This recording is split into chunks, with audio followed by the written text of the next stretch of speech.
So am I the only one that waits till February to get going on their winter project?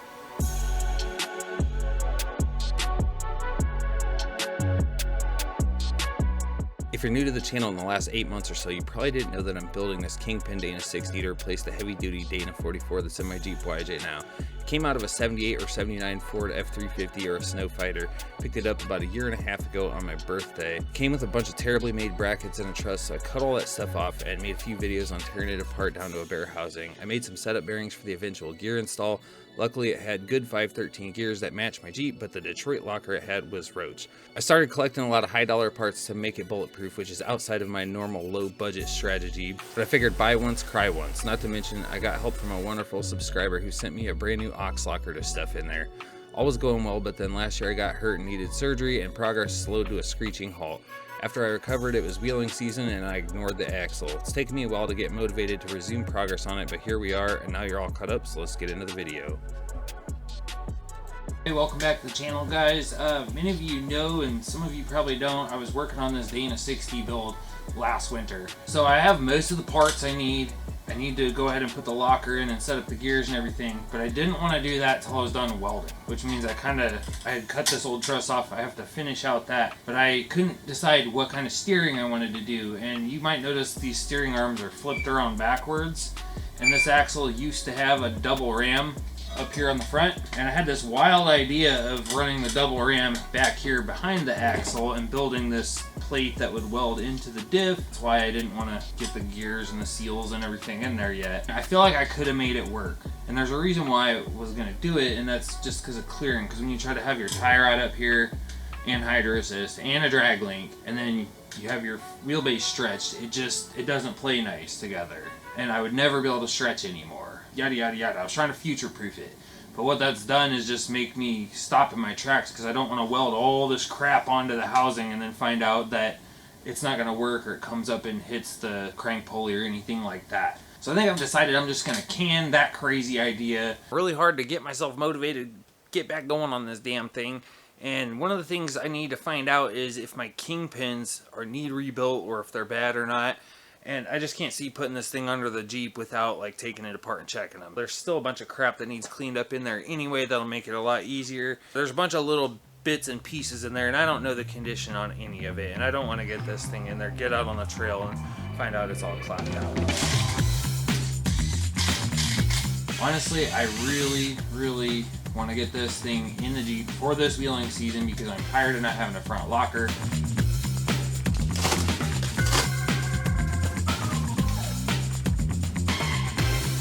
It's got fresh grease. This is that plastic bushing I was talking about. It definitely looks a little warped.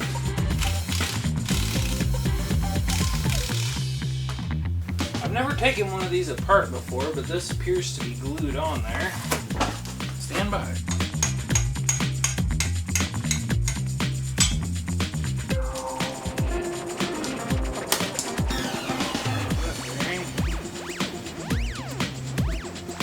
I don't see any like super abnormal wear or anything on this, so I'm sure it's fine.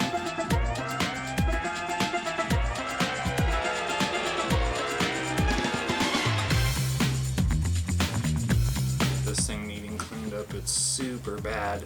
You might remember from a previous video I power washed this already, but my power washer sucks, and obviously it didn't get the job done. The inside of this is bad too. I'm gonna get this stuff all nice and cleaned up. I got a feeling that this stuff's okay, but I don't know. I might just replace it all.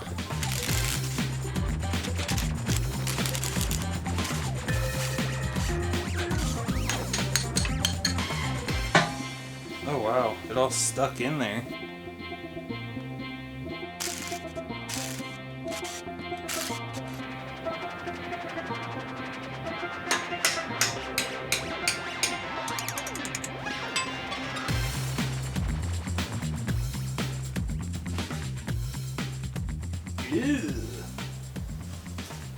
So I don't quite remember where I stashed all my parts, but I know this has some stuff in it, like axle seals, whatever's in there, and then most of that's just all takeoff stuff, bearing caps and such. These are to replace the spindle bearings. They are Teflon cones instead. Supposedly they don't wear out as fast. This is what I'm looking for here. I don't know if y'all noticed, I'm missing a stud on this one.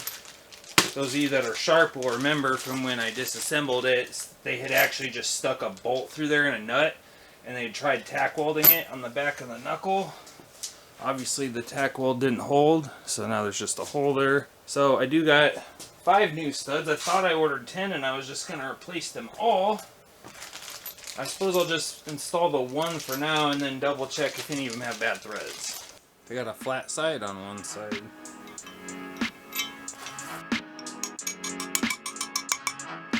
Well, it was easy enough. Just gonna spray this super clean on there and let it soak while I mess with the other one.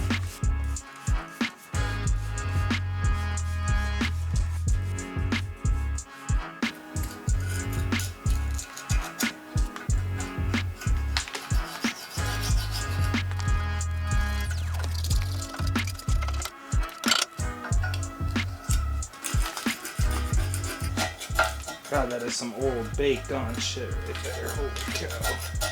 I don't see any like weird wear or anything on these Kingpin studs. Chances are they're probably fine, but I got it this far torn apart and the seals are smoked anyway.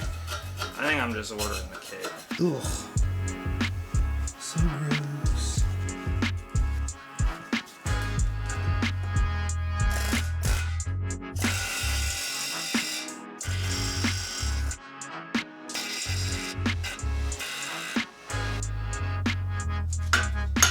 Suppose I could have looked up how to do this before I just started tearing shit up. There she goes. Ding-a-ling-a-ling-a-ling. Just like a stamped steel cap, and I blew the center right out of it.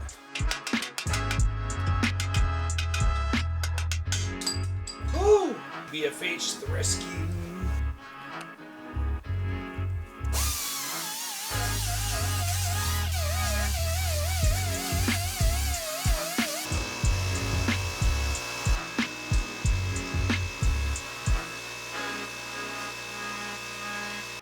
So guys, don't forget to check out the website. I got stickers, I got shirts, I got some pretty cool hats to keep them ears warm when you can't wrap a set of thighs around them all day. So go check that out. There's a link in the description. So I've been sitting here working on this, watching King of the Hammers. I just shut that off because it was pretty much done. And I finally decided to just go inside, pull the trigger, and order some parts. I got the steer arm I was talking about. Holy cow. So this one goes on the passenger side, so you basically get a drag like tie rod will go right here behind the axle, and the drag link will go here. It's kind of flipped, but you get the idea. And I went ahead and got the Kingpin rebuild stuff, and I even sprung a little bit and got the bronze bushings for the top. So I gotta wait for that stuff to get here. You guys really don't. But while I wait, I'm gonna get back to work on this thing. I'm gonna finish cleaning this up, and we gotta pull these Kingpins out here, and that's a whole nother process. So in the top of these Kingpins, there's actually a hex. It's 7/8. I don't have an Allen key that big, so I think I might just try the old pipe wrench trick. These things do thread in. Some people say that you have to basically pull on this with a 10-foot cheater bar anyway, and other people say they pop right out. So we'll see what kind of tricks we got to pull out of the bag for this one. There we go. Oh boy. Oh yeah, we're just tipping her up off of there. I wonder if the hammer's got anything to say about it.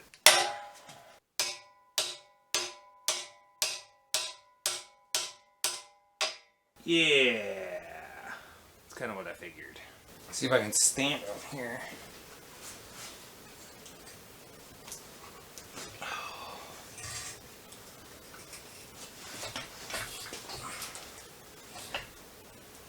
Oh boy. Supervisor's here.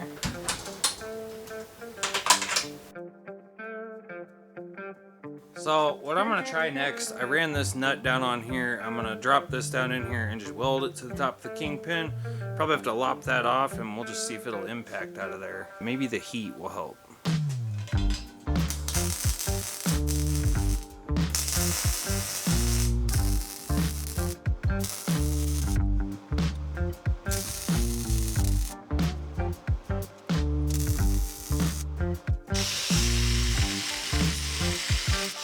really wish I had my big impact from work here. This is kind of the low torque, cheapo one.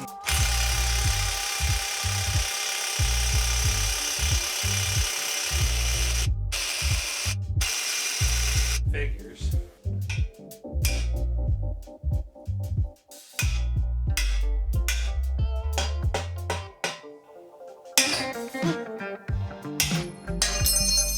Well, that's not working.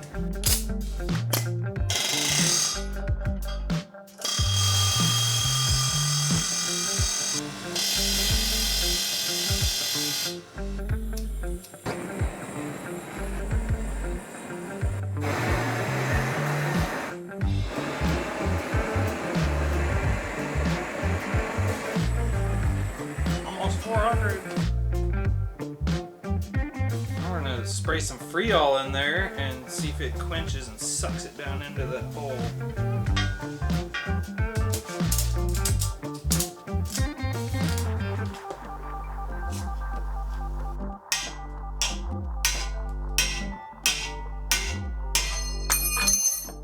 Oh, it's just fucking ruining it. It's ruining it. Well, I saw something on the old interwebs. Actually, a super old pirate forum, and it says if you just take a cutoff wheel and make a relief cut like as close as you can get to the axle without hitting it, all the way around the thing to where you get to like the shank, which is about 3/8 deep, it like relieves the pressure that this has on that and makes it easier. Who knows, we might try it.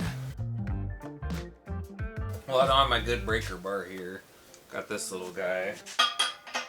What I did is I heated these both over 400 and I've just let them cool down to where they're, you know, maybe they're 90 or 100 degrees still. Let's see if I can get anything on this. Oh boy, she's rolling.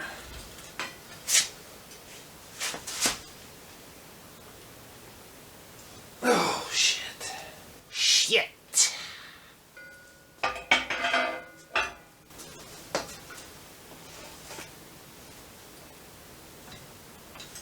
I went ahead and heated both sides of this up and I'm just letting them cool off.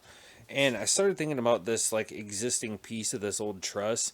Now on my last axle, I'll put some clips of it, but it actually came down like how I have this line and across, but I bridged it over top the leaves. So the leaves go about right here. And that one has an axle C that comes up like that. And I like just made a bridge right over top of it. And I left enough room that you can take the U-bolts off, pop the spring up, and then you would have to pull both bolts on the spring and pull it out that way if you ever had to remove the leaf. And it was a lot of work and it turned out cool. And I did the same thing on this side. I just bridged right over top and into the, like it angled down like that. These are like so low profile though. I don't know if it's going like worth it to go through all that work just to like either terminate right here or on that a little bit. So I'm like really struggling to decide. But if I do leave it tall all the way, I need to, I've got a line there and I need to trim that level because I want it as low as possible. And I don't know if you can see it on here, but it's like higher here and it's lumpy from where I cut the old crap off. So I think I'm going to go ahead and at least start with just trimming this down with the plasma real quick.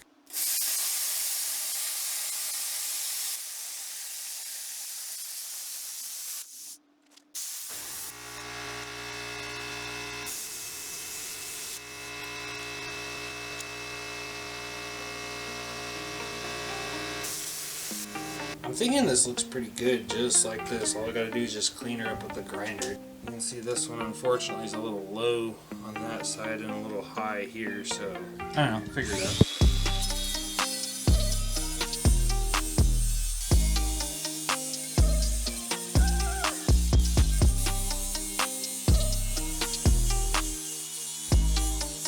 I'm gonna go ahead and chase these threads out on these. I gotta remove the other ones. My new arms are gonna come with new studs, but some of them came out pretty rough. The ones that did come out, you can kind of tell those are flattened a little bit, and these front holes I will be utilizing. They never had anything in them, so they're full of junk.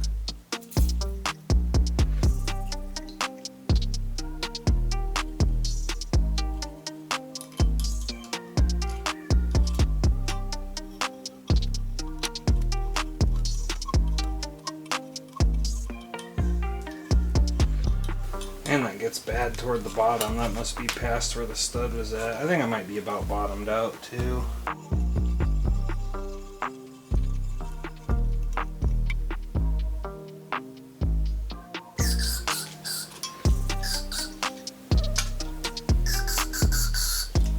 Oh yeah.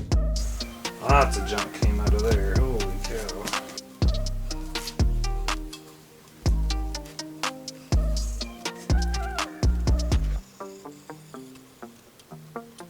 This is the one I'm worried about.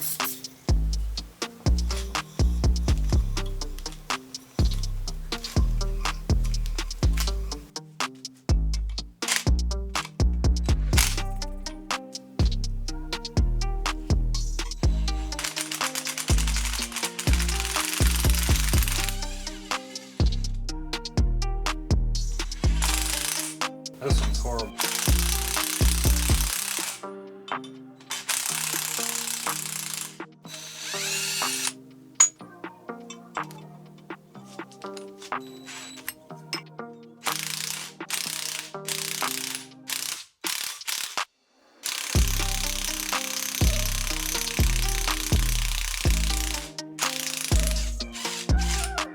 And I love it when they line up like that and you can just impact them out.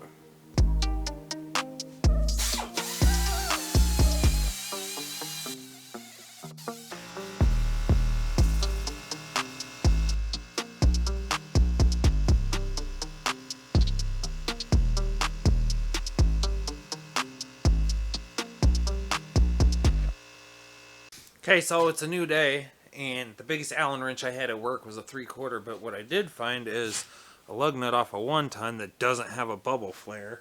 And by that, I mean, first I found this one that has that, but this is a 22mm, which is basically a 7/8, and it fits in there perfectly, and there's enough to get a socket on there.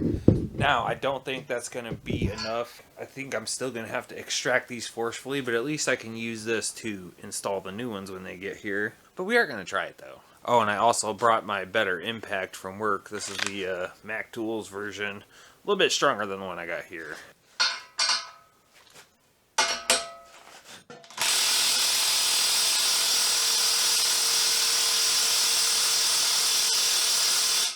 Yep, didn't think so. So I'm going to try to make a relief cut like as close to the C as I can. I think it'll just take some of the tension from this part that overhangs it. Because you can see on this side, that's much smaller, the threads, than, you know, the outside of this cone. Maybe it'll work. Someone on the internet said it worked.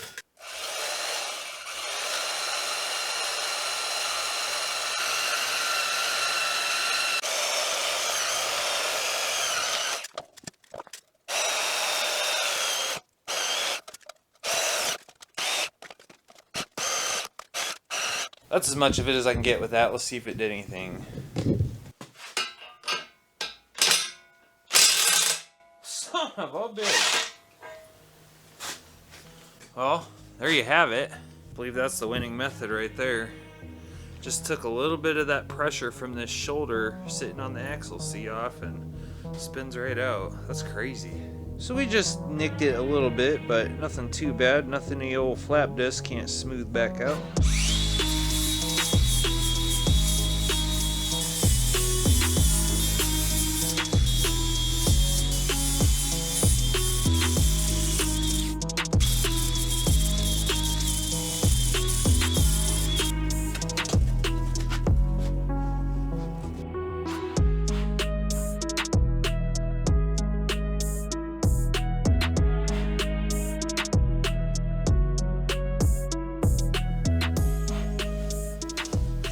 So the vibration from the impact actually knocked that broken spring pin that was stuck in there out, which is good because I need to weld that shut and then re-drill it a 1/2 inch over anyway. I'll do that later though. Now that that's out of the way, back on the topic of this truss. So I've been thinking about what's left of this thing. One of the things that drives me nuts, pretty sure you can tell, they're like that. They're on like 2 different angles. For one. For 2, this one kind of just skips the housing. And if I'm not mistaken, it actually kind of looks like it tails that way, this front one. Like, but I actually would rather it be a little bit more this way. I don't know, maybe that's just me, but doesn't it look like it kind of is going on a little bit of an angle that way. It's driving me nuts. Be way easier just to build on what's there. So I still can't quite figure that out. So I think I got a little bit of time left tonight. I'm just gonna work on cleaning some more of this rust and gunk up. I'll throw y'all on some time lapse.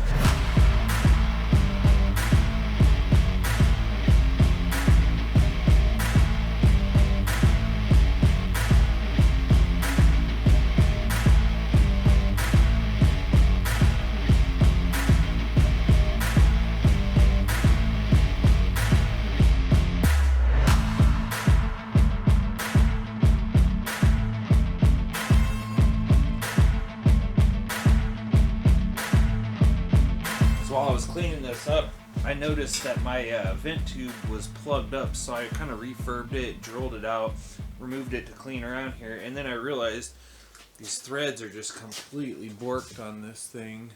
Focus. They're just screwed. So I do have this that goes to that 1/4-inch airline, and I got plenty of that stuff, so I was thinking about putting this in there. The threads were terrible, and one of 2 NPT taps I have is the right size, 1/8 NPT, so it is pipe thread and not just like normal bolt thread. So we're just gonna clean these bad bitches up, if I can get it to start in there straight anyway. I'm just using it as a thread chaser, but I don't want to cut like more than I have to here, because NPT, it's tapered, so the more you tap, the bigger the hole gets, and then the deeper your fitting sits in there, and I don't necessarily want that. You what? What was I supposed to read?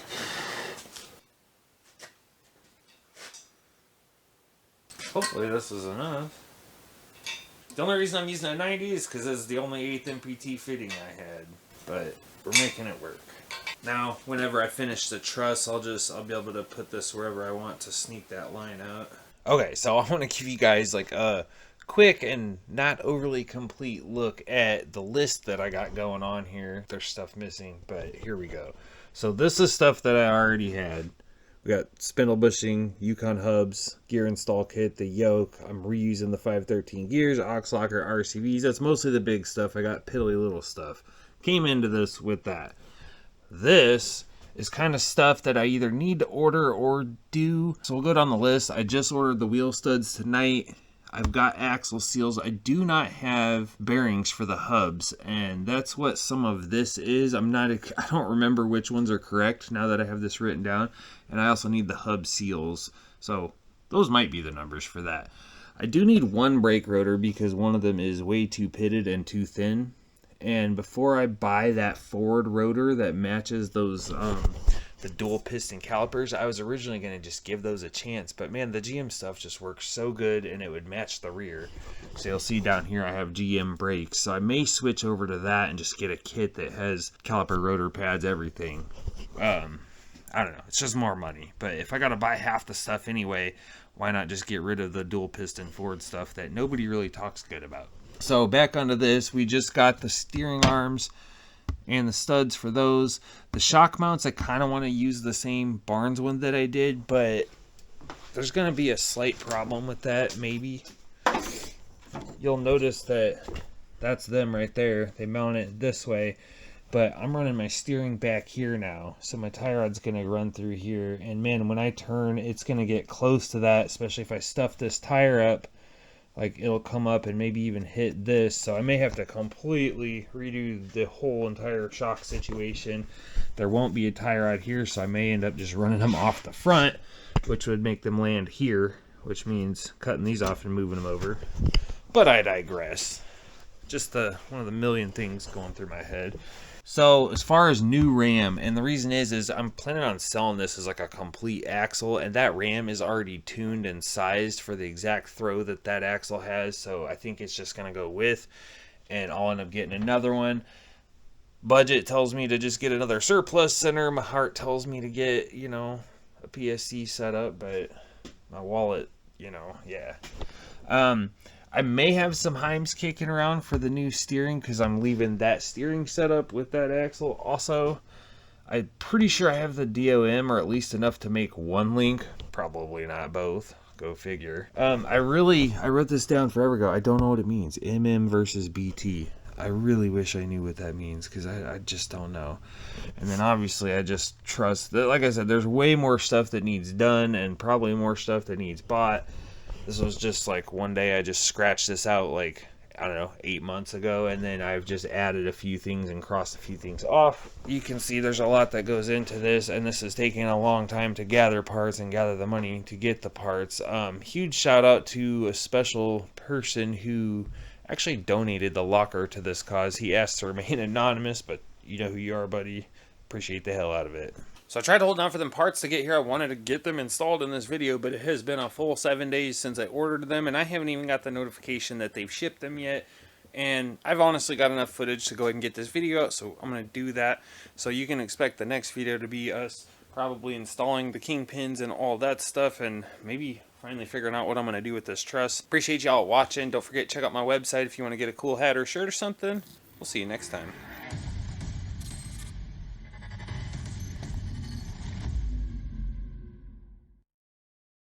Appreciate you watching.